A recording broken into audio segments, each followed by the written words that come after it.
Thank you very much.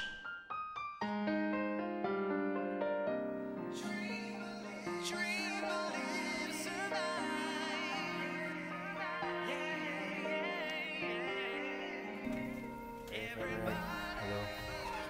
Kamusta ang pakiramdam mo ngayon? Okay lang. Medyo expected ko naman po na hindi rin po ako makakasali. Bakit? Ba't mo na-expect na hindi ka makakapasok? Wala, parang hindi ko lang po na bigay lahat po. Kasi wala rin po ako masyadong talent po. Hindi po ako marunong sumayaw, di rin po ako marunong kumanta. So, dami ko pong competition. Okay. Good luck. Thank you. Firstborn po ako ni Eric.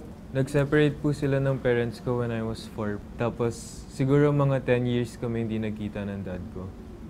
Pero nagbibigay naman siya ng money para support ako. Nagkita po kami nung 14 na ako ulit. Tapos ayun, umiyak kami. Tapos parang after nun, madalas na rin po kami nagkikita. Yung dad ko po, artista din po. Tapos yung mom ko, nagmo-modeling. So feeling ko din po na nasa dugo na namin yung pag-artista. It's an advantage to be yung anak ng artista kasi parang, syempre kilala ka na agad, anak ka ng artista, ganyan. Pero yung disadvantage, parang madami silang ina-expect sa'yo. So pag may hindi ka nagawa na gusto nila, parang wala, mababa na agad tingin sa'yo.